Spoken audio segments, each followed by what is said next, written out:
नमस्कार साथियों स्वागत है आप लोग का हमारे इस एप्पल कोडर चैनल में। साथियों, हम लोग का ये यूपी पुलिस कांस्टेबल और जो भी तैयारी करने वाले स्टूडेंट हैं उनके लिए जीके जीएस का क्वेश्चन है। आइए बिना देरी किए स्टार्ट करते हैं। ये है रिवीजन बैच। पहला क्वेश्चन है हम लोग का, भारतीय संविधान में आपातकाल संबंधित प्रावधान किस देश से लिए गए हैं?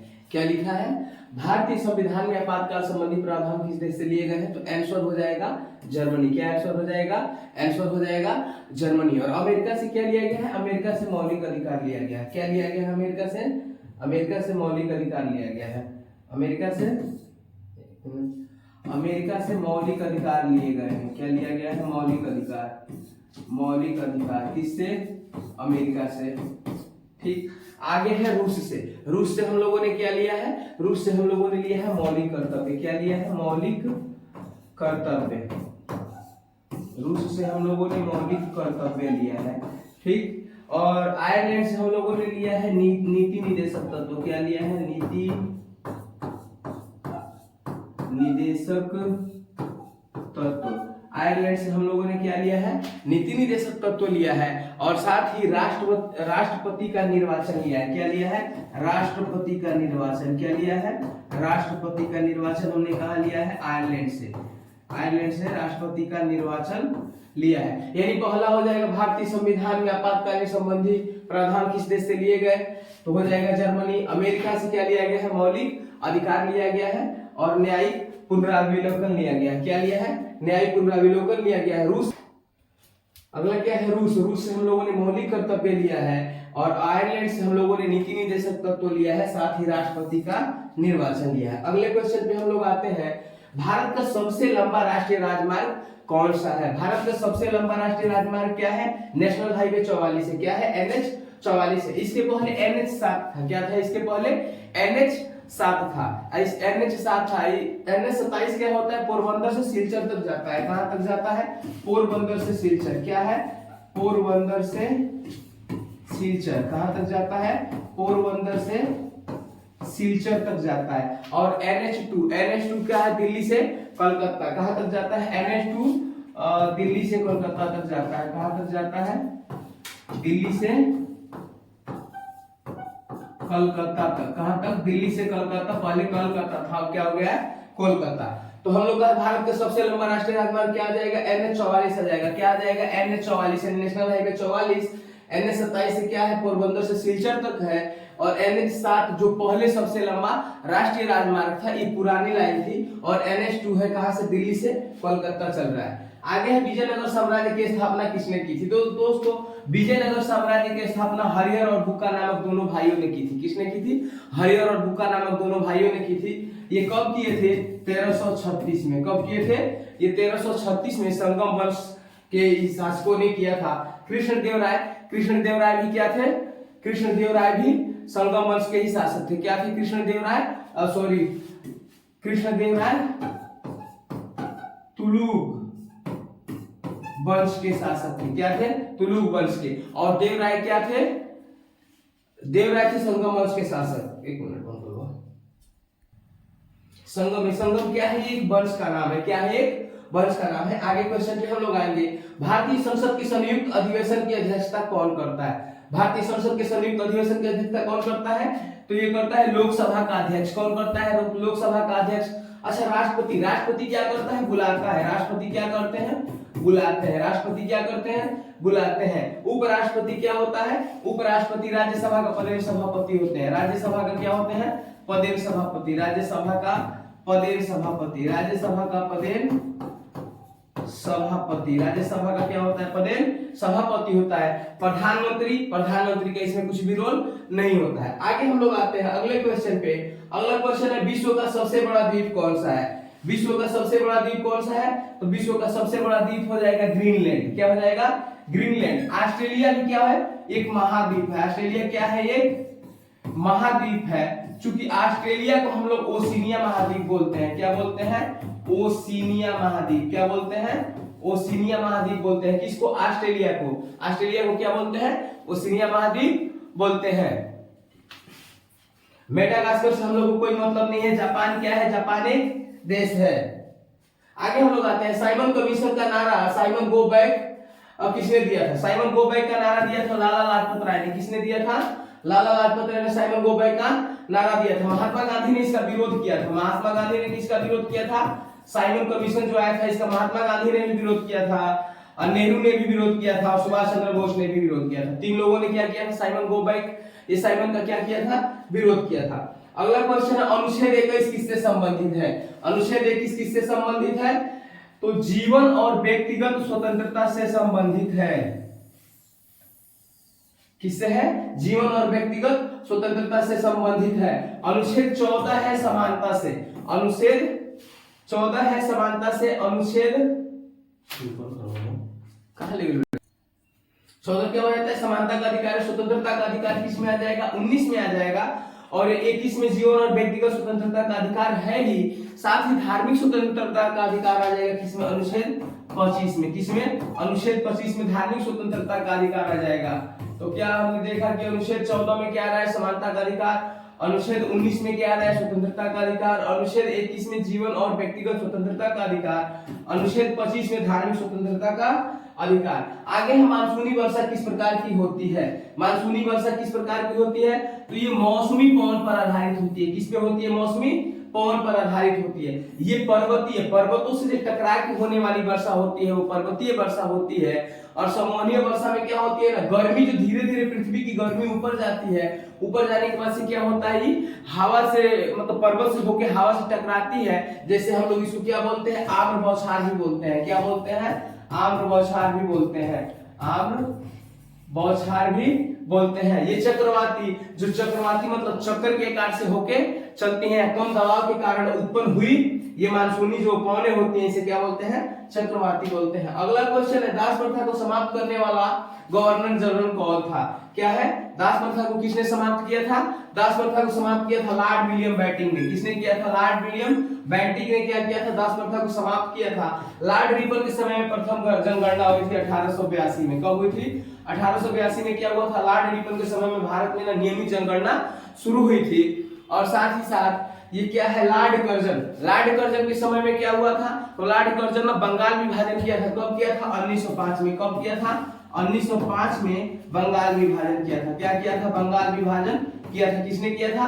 लॉर्ड कर्जन ने। और लॉर्ड कैनिंग ने क्या किया था? लॉर्ड कैनिंग 1857 के विद्रोह के समय क्या था? प्रथम वायसराय था। क्या था? 1857 के विद्रोह के समय क्या था? प्रथम, उस समय क्या था? वायसराय था। 1857 के विद्रोह के समय क्या था? वायसराय था।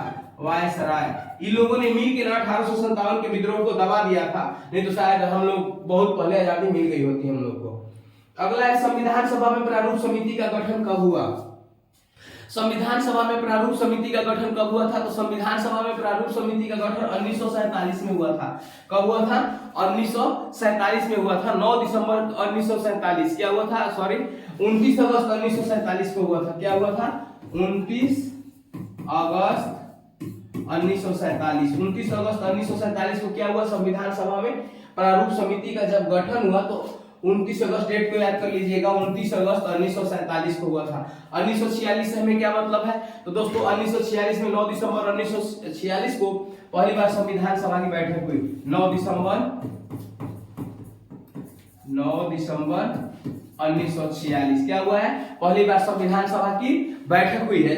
आगे है 1948। अच्छा 1948 में क्या होता है? तो प्रारूप समिति का ये क्या होता है? प्रारूप समिति का जो अध्यक्ष थे लोग प्रारूप प्रस्तुत कर रहे हैं। क्या कर रहे हैं? प्रारूप प्रस्तुत हुआ।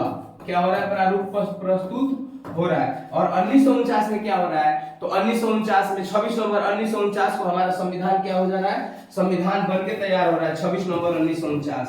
26 नवंबर 1949 को क्या हुआ? संविधान तैयार हुआ। तो हम लोग इसको क्या मनाते हैं? 26 नवंबर 1949 को संविधान दिवस भी मनाते हैं। ठीक है, अगले क्वेश्चन पे हम लोग आते हैं। आगे है भारत का सबसे बड़ा बंदरगाह कौन सा है? तो भारत का सबसे बड़ा बंदरगाह कौन सा हो जाएगा? मुंबई बंदरगाह भारत का सबसे बड़ा बंदरगाह हो जाएगा। मुंबई बंदरगाह क्या हो जाएगा? भारत का सबसे बड़ा बंदरगाह हो जाएगा। ये क्या है? जवाहरलाल नेहरू पोर्ट ट्रस्ट भी है। यहाँ पे क्या है? Jawaharlal Nehru port trust. Jawaharlal Nehru port trust क्या है, जवाहरलाल नेहरू पोर्ट ट्रस्ट भी कहाँ पे है, तो मुंबई में है। विशाखापट्टनम क्या है, सबसे गहरा बंदरगाह है। विशाखापट्टनम क्या हो जाएगा, गहरा बंदरगाह, सबसे गहरा बंदरगाह हो जाएगा। विशाखापट्टनम क्या हो जाएगा, सबसे गहरा बंदरगाह। कांडला क्या हो जाएगा, कांडला एक ज्वारीय बंदरगाह है। क्या है, कांडला ज्वारीय बंदरगाह है। क्या है, ज्वारीय, कांडला एक क्या हो जाएगा, ज्वारीय बंदरगाह। क्या हो जाएगा, ज्वारीय बंदरगाह। क्या हो जाएगा, कांडला एक ज्वारीय बंदरगाह हो जाएगा। और चेन्नई हो जाएगा सबसे पुराना कृत्रिम बंदरगाह। क्या हो जाएगा, सबसे पुराना कृत्रिम बंदरगाह। क्या हो जाएगा, सबसे पुराना कृत्रिम बंदरगाह। यानी सबसे पुराना कृत्रिम बंदरगाह से मतलब है हम लोगों ने चेन्नई को सबसे पहले बनाया था। ठीक है, अगले क्वेश्चन पे हम लोग आते हैं, बक्सर का युद्ध कब हुआ। क्या है दोस्तों, बक्सर का युद्ध कब हो रहा है, तो बक्सर का युद्ध हो रहा है 1764 में। किससे हो रहा है, बक्सर का युद्ध किसके किसके बीच में हुआ, 1764 में। तो क्या हो रहा है ना, ये हो रहा है अंग्रेज और मीर कासिम। मुख्य रूप से कौन थे, अंग्रेज के बराबर हो जाएगा मीर कासिम, सिराजुद्दौला,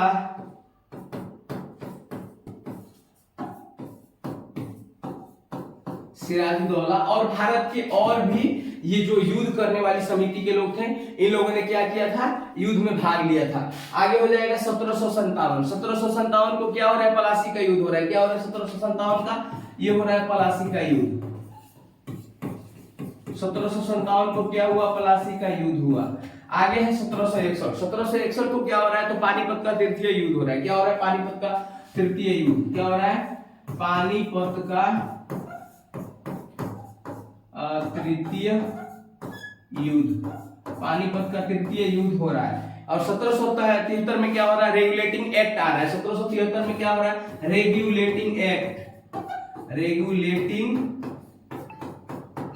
आया। रेगुलेटिंग एक्ट से मतलब है कहां पे आ रहा है, तो ये अंग्रेज लोग लेके आए थे रेगुलेटिंग एक्ट पास करके। ठीक है, यानी बक्सर का युद्ध कब हो रहा है, बक्सर का युद्ध हो रहा है ये 1764 में। 1757 में क्या हुआ, पलासी का युद्ध हुआ। 1761 में पानीपत का तृतीय युद्ध हो रहा है। और 1773 में रेगुलेटिंग एक्ट आया है। अनुच्छेद 370 को हटाने का वर्ष क्या था, तो दोस्तों अनुच्छेद 370 को हटाने का वर्ष 2019 था। क्या हो रहा है, 2019 को क्या हटा दिया गया, अनुच्छेद 370। और ये क्या 2017 में क्या आ रहा है, जीएसटी आया। क्या है, जीएसटी आया, गुड्स सर्विस टैक्स भारत सरकार लेके आ रही है। और 2018 में कुछ भी नहीं हुआ, 2018 में कुछ भी नहीं हुआ। और 2020 में क्या हो रहा है, 2020 में भी कुछ भी नहीं हुआ। मतलब हम लोग को सुनना क्या है, दो जानना है। 2019 में अनुच्छेद 370 हट जा रहा है, मोदी सरकार के आने की वजह से आई। जब पहली बार आए ये लोग, क्या आए 2014 से आए थे, उसके बाद से फिर बोले कि अगली बार सरकार बनेगी तो हटा देंगे, तो इन लोगों ने इसको हटा दिया था। फिर 2017 में क्या हो रहा है, जीएसटी आ रहा है। ठीक है, आगे का क्वेश्चन है, कॉफी उत्पादन में भारत का अग्रणी राज्य कौन सा है। यानी कॉफी उत्पादन में भारत का सबसे पहला राज्य कौन सा आता है, तो कर्नाटक आता है। भारत का सबसे पहला स्थान किसमें आएगा,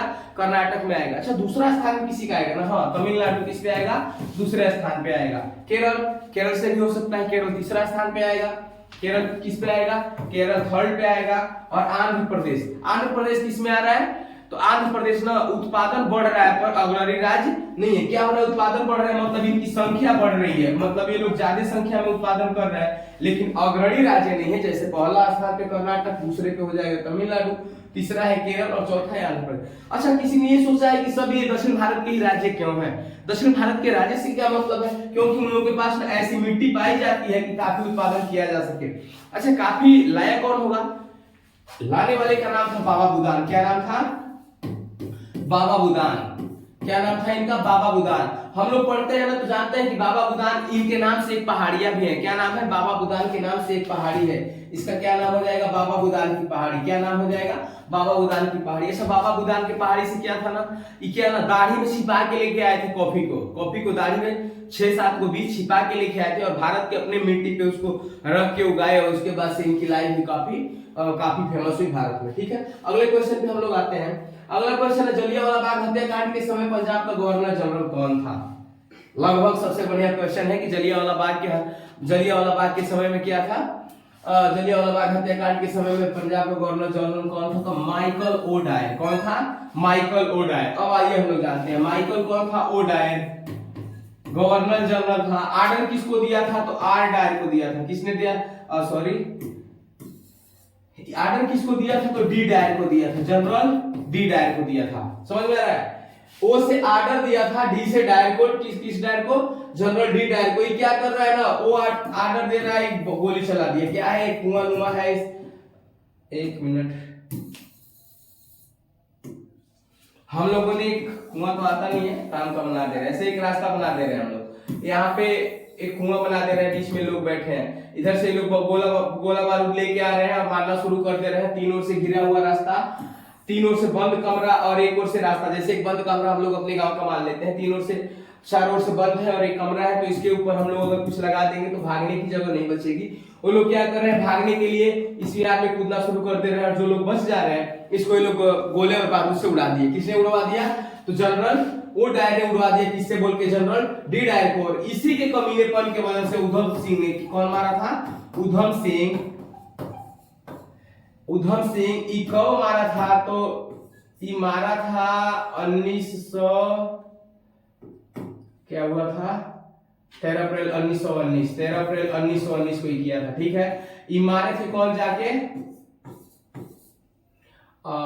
21 साल बाद मारे थे, 1940 में मारे थे। कौन? उधम सिंह। 21 साल बाद जाके मार रहे उधम सिंह इंग्लैंड में। उधम सिंह जाके इसको मार दे रहे हैं गोली से, पार्टी वोटी कर रहा था तो इसको मारे थे। कौन? उधम सिंह। अच्छा, डायर, ये कौन डायर था?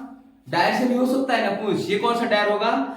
तो ये डायर ना जनरल रेजिडेंशियल डायर था, तो इससे हमें कोई मतलब नहीं है। इरविन गांधी और इरविन के बीच एक समझौता हुआ था कि आप युद्ध नहीं करेंगे। गांधी जी ने वहां पे मान लिया था कि ठीक है हम युद्ध नहीं करेंगे। ये समझौता 1930 को हुआ था। गांधी जी ने आंदोलन वापस ले लिया और फिर इंग्लैंड में मिलने के लिए चले गए थे। लॉर्ड रिपन, अभी हम लोगों ने पीछे पढ़ के आया कि लॉर्ड रिपन के समय में, चूंकि इन लोग का ध्यान दीजिएगा, इन लोग के आगे ना सब लाड लगा होगा। ये लोग मतलब रहेंगे अपने देश में या भगवान है हमारे देश का। ठीक है, चूंकि अपने जो किताब के निर्माता लोग हैं, जो ज्ञाता लोग हैं, कम से कम लाड तो हटवा ही देना चाहिए था। लेकिन पता नहीं आज हम लोग किस दबाव में रहते हैं कि लाड वाला शब्द नहीं हटता है। और चूंकि ज्यादा बोल देंगे तो ठीक नहीं, हम लोग नए आदमी है, नए चैनल है, इसलिए ठीक नहीं, ज्यादा नहीं बोलेंगे।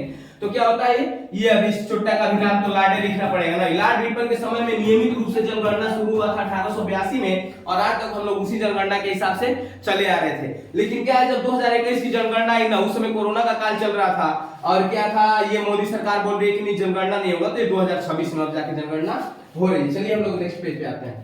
आगे है, लोकसभा को भंग करने का अधिकार किसके पास होता है? लोकसभा को भंग करने का अधिकार किसके पास होता है? तो ये राष्ट्रपति के पास होता है। क्या होता है? लोकसभा को भंग करने का अधिकार राष्ट्रपति के पास होता है, प्रधानमंत्री के पास इसका अधिकार नहीं होता है। लोकसभा का अध्यक्ष क्या करता है? इसका अध्यक्षता करता है। किसका करता है? अध्यक्षता करता है। अब बाकी मुख्य न्यायाधीश, इनके पास भी अधिकार नहीं होता है कि आप हटा सकते हैं कि नहीं हटा सकते हैं। ठीक है, अगले क्वेश्चन पे हम लोग आते हैं। अगला है, सुनामी का मुख्य कारण क्या है? सुनामी का मुख्य कारण क्या हो जाएगा? सुनामी का मुख्य कारण हो जाएगा समुद्री भूकंप। क्या हो जाएगा? समुद्री भूकंप। समुद्री भूकंप कैसे आता है? समुद्र में आपस में प्लेटें जब टकराती हैं तो उनके टकराने से क्या होता है? समुद्री भूकंप पे आती है। चक्रवात, चक्रवात से क्या मतलब है?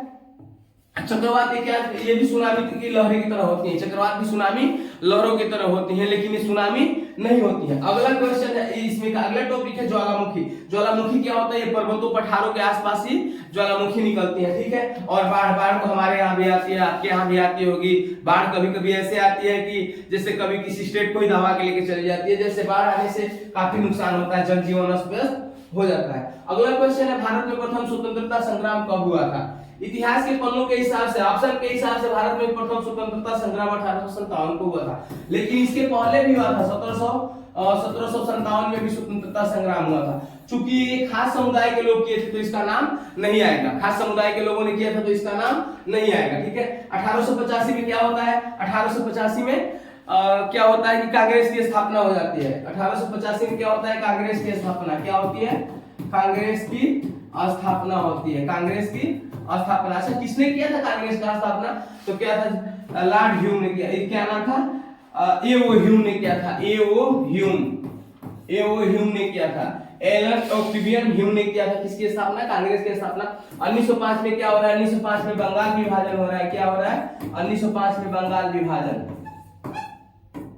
1905 में क्या हो रहा है? बंगाल विभाजन। और 1942 में क्या हो रहा है? असहयोग आंदोलन हो रहा है। 1942 में क्या हो रहा है? सॉरी, भारत छोड़ो आंदोलन हो रहा है। क्या हो रहा है? भारत छोड़ो आंदोलन। क्या हो रहा है? भारत छोड़ो आंदोलन। भारत छोड़ो आंदोलन कब हो रहा है? 1942 में हो रहा है आंदोलन। क्या हो रहा है, 1942 में भारत छोड़ो आंदोलन हो रहा है। नेक्स्ट पेज पे आते हैं हम लोग, लिखा है भारतीय संविधान का कौन सा अनुच्छेद अस्पृश्यता का अंत करता है। क्या लिखा है, भारतीय संविधान में कौन सा अनुच्छेद अस्पृश्यता का अंत करता है, छुआछूत का अंत करता है। अनुच्छेद 17 हो जाएगा। अनुच्छेद 17 क्या करता है, अनुच्छेद 17 करता है कि अनुच्छेद 17 करता है अस्पृश्यता का अंत, यानी छुआछूत का अंत कौन कर देता है, अनुच्छेद 17 कर देता है। 15 क्या होता है, जाति धर्म लिंग के स्थान, मतलब आप किसी के जाति के आधार पे, किसी के धर्म के आधार पे और किसी समुदाय के आधार पे किसी से भेदभाव आप नहीं कर सकते हैं। तीन हम लोग लिख देंगे, जाति कामा धर्म कामा लिंग और समुदाय, और क्या हो जाएगा, समुदाय। समुदाय के आधार पर भेदभाव नहीं कर सकते, यही है ना, समुदाय के आधार पर भेदभाव नहीं, मतलब समुदाय के आधार पर भेदभाव नहीं कर सकते, समुदाय के आधार पर आप भेदभाव नहीं कर सकते। अनुच्छेद 17 क्या है, लोक नियोजन। क्या है, ये लोक नियोजन है। क्या है, अनुच्छेद 17 लोक नियोजन। अनुच्छेद 17 लोक नियोजन है। और अनुच्छेद 18 है उपाधियों का अंत। ये क्या है, उपाधियों का अंत। क्या हो जाता है, उपाधियों का अंत हो जाता है। किसमें, अनुच्छेद 18 में उपाधियों का अंत। ठीक है, आपको हम लोग ने जाना कि भारतीय संविधान का कौन सा अनुच्छेद अस्पृश्यता का अंत करता है, छुआछूत का अंत कर देगा, अनुच्छेद 17। अनुच्छेद 15 को हम लोग जानते हैं, जाति धर्म लिंग के आधार पर आप किसी भी समुदाय से भेदभाव नहीं कर सकते हैं, यानी भेदभाव का अंत कर सकता है। अनुच्छेद 16 है लोक नियोजन का। लोक नियोजन का क्या करता है, अंत करता है, या लोक नियोजन के बारे में हमें जानकारी देता है। और अनुच्छेद 18 है उपाधियों का अंत। अब हम लोग आएंगे, कृष्णा नदी का उद्गम स्थल कहाँ पे है।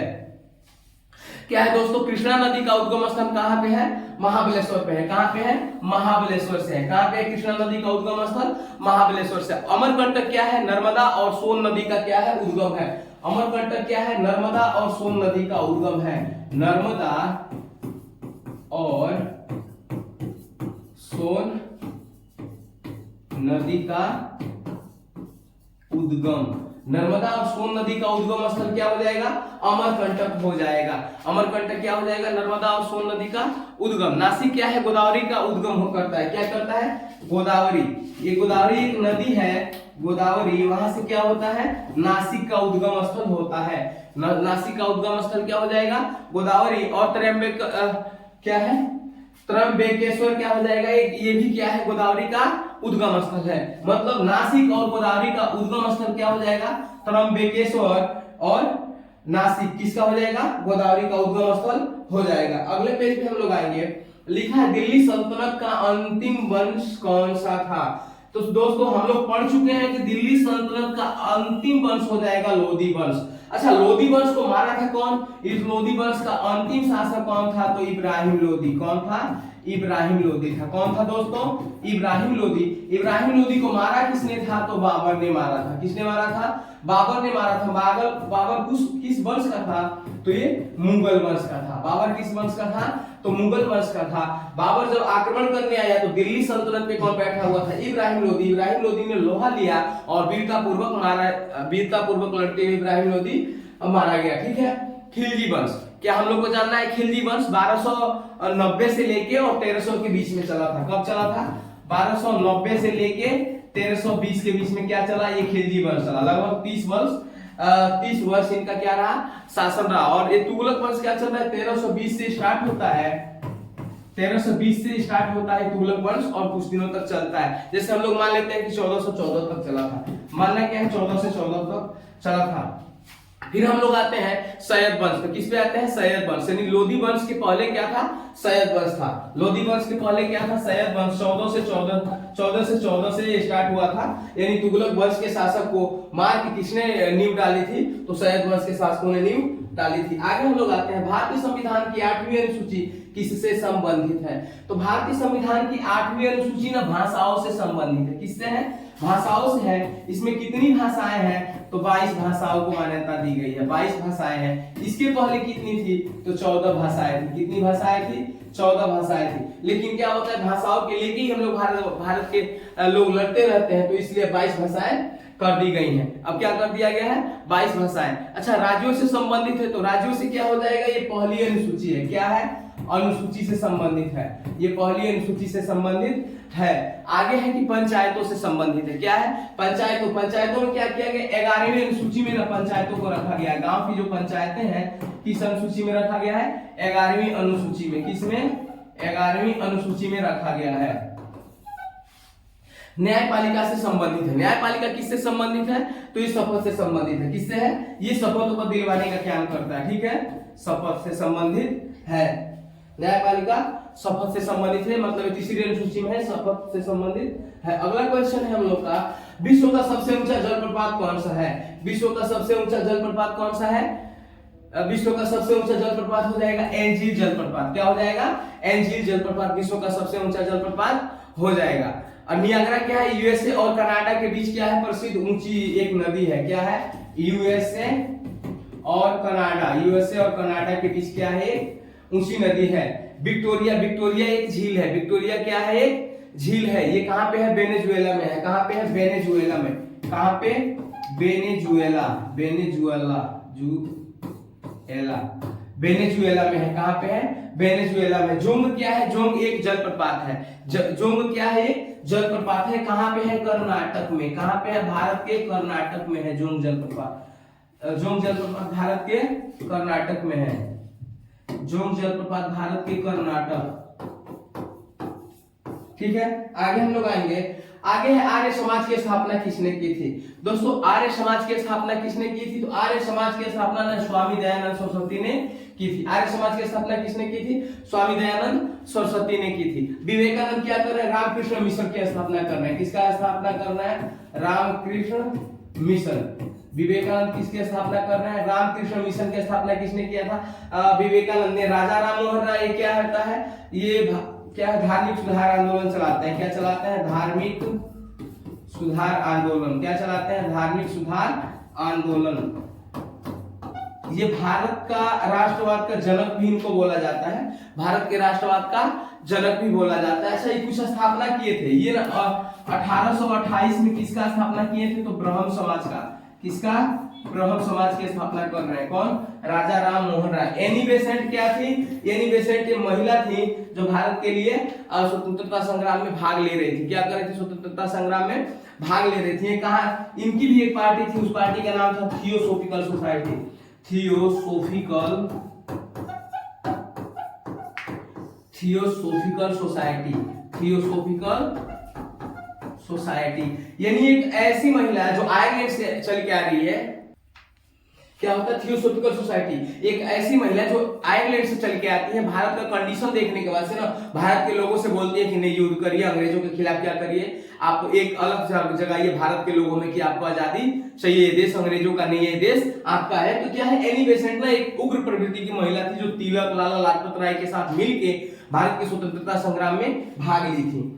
आगे का क्वेश्चन है, भारत के नियंत्रक एवं महालेखा परीक्षक कैग की नियुक्ति कौन करता है? तो कैग की नियुक्ति ना भारत के राष्ट्रपति करते हैं। कौन करते हैं? भारत के राष्ट्रपति करते हैं। प्रधानमंत्री से कोई मतलब नहीं है, संसद से कोई मतलब नहीं है, और सर्वोच्च न्यायालय से कोई मतलब नहीं है। ये कौन करते हैं? इनका इसका क्या करते हैं कि नियुक्ति कौन करते हैं? राष्ट्रपति करते हैं। अगले क्वेश्चन पे हम लोग आते हैं, लौह अयस्क की खान के लिए प्रसिद्ध सिंह भूमि कहाँ स्थित है? लौह अयस्क के खान के लिए प्रसिद्ध सिंह भूमि कहाँ पे हो जाएगा? तो ये झारखंड में हो जाएगा। झारखंड में हो जाएगा। क्या है? ये झारखंड में हो जाएगा। ठीक है, झारखंड में एक जगह है झरिया, वहां से हो जाएगा। ओडिशा क्या है? क्योंझर मयूरभंज के लिए प्रसिद्ध है। किसके लिए प्रसिद्ध है? क्योंझर मयूरभंज। क्या है? क्योंझर और मयूरभंज। अब ओडिशा नहीं प्रसिद्ध है, ओडिशा के लौह अयस्क प्रसिद्ध है। किसके लिए? कौन कौन से जगह है वहां पे? क्योंझर है और एक मयूरभंज है, जो किसके लिए प्रसिद्ध है? लौह अयस्क के लिए प्रसिद्ध है। ठीक है, छत्तीसगढ़ में बैलाडीला हो जाएगा। छत्तीसगढ़ का एक ऐसा जगह जहां पे लौह अयस्क निकलता है, उसका नाम है बैलाडीला। क्या नाम है? बैलाडीला। क्या नाम है? बैलाडीला या बैलाडीहा? बैलाडीला चलेगा। क्या नाम है? बैलाडीला। क्या नाम है? बैलाडीला। बैलाडीला कहाँ का है? ये छत्तीसगढ़ का है। छत्तीसगढ़ का एक ऐसा जगह जिसे हम बैलाडीला बोलेंगे। और कर्नाटक का है बाबा बुदान की पहाड़ियां। अभी हम लोगों ने पढ़ा था बाबा बुदान की पहाड़ियां। अब बाबा बुदान की पहाड़ियां से लौह अयस्क भी निकल रही है। क्या है? बाबा बुदान की पहाड़ियां। बाबा बुदान की पहाड़ियां। बाबा बुदान की क्या है? पहाड़ियां है। बाबा बुदान के नाम से ये पहाड़ियां स्थापित कर दी गई। आगे लिखा है अबुल क्या है? अकबरनामा किसने लिखा था? अकबरनामा किसने लिखा था? तो अबुल फजल ने क्या किया था? अकबरनामा लिखा था। अकबरनामा किसने लिखा था? अबुल फजल ने। अबुल फजल ने क्या लिखा? अकबरनामा लिखा। और फैजी ने क्या था? तो फैजी एक है ना अबुल फजल का भाई था। क्या था उसका? अबुल फजल का भाई था। बदायूं से हमें कोई मतलब नहीं है। और रही बात अमीर खुसरो की, तो ये खिलजी कवि थे। क्या थे? खिलजी काल के कवि थे। क्या थे? खिलजी काल के कवि। खिलजी काल के क्या हो जाएगा? कवि थे। कौन कवि थे खिलजी काल के? तो ये हो जाएगा अमीर खुसरो। नेक्स्ट पेज पे हम लोग आते हैं। मौलिक कर्तव्य संविधान में किस वर्ष जोड़े गए? मौलिक कर्तव्य संविधान में कब जोड़े गए हैं? तो 1976 में मौलिक कर्तव्य जोड़े गए। कब जोड़े गए? 1956 में मौलिक कर्तव्य, 1976 में मौलिक कर्तव्य जोड़े गए। 1950 में क्या होता है? हमारा संविधान लागू होता है 26 जनवरी 1950। 26 जनवरी 1950 को क्या हुआ? हमारा संविधान लागू हुआ। 26 जनवरी 1950 को क्या हुआ? हमारा संविधान लागू हुआ। 1962 से हमें कोई मतलब नहीं है और ना ही 1985 से हमें कोई मतलब है। हम लोग आगे वाले पेज पे आते हैं। लिखा है भारत का सबसे बड़ा नदी द्वीप कौन सा है? भारत का सबसे बड़ा नदी द्वीप क्या हो जाएगा? भारत का सबसे बड़ा नदी द्वीप हो जाएगा माजुली। क्या हो जाएगा? माजुली द्वीप हो जाएगा। श्रीहरिकोटा हम लोग के लिए अंतरिक्ष स्टेशन है। मतलब ये स्थापित किया गया है, जैसे हम लोग दूसरे जगह पे छोड़ेंगे। श्रीहरिकोटा से हमें कोई मतलब नहीं है। आगे है साल सेट से भी हमें कोई मतलब नहीं है। लिखा है क्रिप्स मिशन भारत कब आया था? क्रिप्स मिशन भारत कब आया था? तो क्रिप्स मिशन भारत आया था 1942 में। कब आया था क्रिप्स मिशन भारत? 1942 में आया था। 1942 में क्या आया? क्रिप्स मिशन भारत आया। 1940 में क्या आ रहा है? अगस्त प्रस्ताव आ रहा है। 1940 में क्या हो रहा है? अगस्त प्रस्ताव आ रहा है। क्या हो रहा है? 1940 में अगस्त प्रस्ताव आ रहा है। और 1945 में क्या हो रहा है? बेबलेन योजना आ रही है। क्या आ रही है? बेबलेन योजना। ये कौन सी योजना है? बेबलेन योजना आ रही है 1945 में। बेबलेन योजना 1945 में क्या आ रहा है? बेबलेन योजना आ रहा है। और 1946 में कैबिनेट मिशन आ रहा है। क्या आ रहा है? Cabinet mission. क्या आ रहा है? कैबिनेट मिशन आ रहा है। क्या आ रहा है? Cabinet mission. 1946 में क्या आया? कैबिनेट मिशन आया। दोस्तों हम लोग का क्वेश्चन अब समाप्त होता है। कोई भी त्रुटि हुई हो तो हम लोग उसके लिए क्षमा चाहेंगे और उम्मीद करेंगे कि आप लोग हम लोग के इस जो भी चैनल है या हम लोग का अगर कोई वीडियो है उसमें थोड़ी सी भी त्रुटि हुई है उसको माफ करके हम लोग के चैनल को शेयर करेंगे, लाइक करेंगे और सब्सक्राइब करेंगे। जय हिंद साथियों।